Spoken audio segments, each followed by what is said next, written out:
Hello, I'm your host, Isabel Climate Change, and you're watching CNN, the Climate News Network. There's a lot of news in the world today. Starting us off, we have senior field respondent Kat Rivera with the news on climate refugees. Thank you, Isabel. The refugee crisis in Europe made headlines all around the world, with millions of migrants entering since 2015. This phenomenon, and the politics it sparked, caused many to take into account for the first time why immigrants migrate. While political strife is still a leading cause of migration, increasingly climate change and its related disasters are becoming more and more common. And how does this affect the people that live there? The majority of displaced people are from vulnerable communities in Africa and the Middle East. The forced movement uproots entire lives, and the disaster... Oh, sorry to cut you off there, Kat. It seems you have some breaking news. Aaron Holt is on the scene. What's going on, Aaron? I'm live from the Central Valley of California, and there's currently a massive fire breaking out, with over 10,000 acres burned currently. It's just starting up now, but it could grow to even bigger.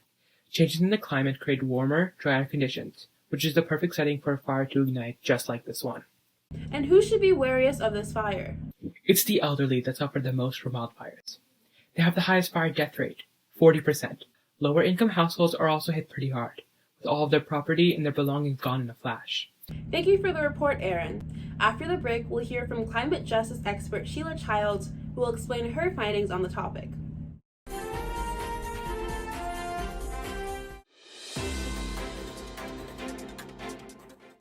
And we're back from the break. Sheila, please introduce yourself. Sure, Isabel. Hello, everyone. I'm Sheila Childs, and I've been in the climatology field for over 8 years. Great. Can you detail some of your work? Yeah, so going back to the wildfires, in the past year, my colleagues and I have been collecting wildfire data. We found that weather conditions have increased by an average of 8 days across the globe. But in California, the number of autumn days with extreme wildfire conditions have doubled in that time period.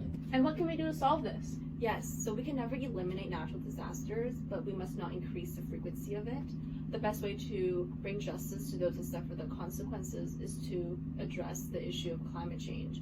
As a community, we can start off small by driving less. Ah, yes, and if you have to use a car, carpooling is the best way. Yeah, definitely.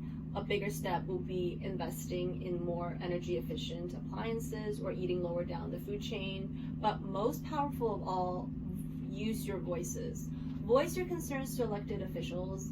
They might ignore the solitary voice of one individual, but the voices of thousands will override the disregard. My colleagues and I have been fighting the climate change fight for decades, and we would love for you to be a part of the team. Thank you so much for being here, Sheila. Oh, thank you for having me. Bye.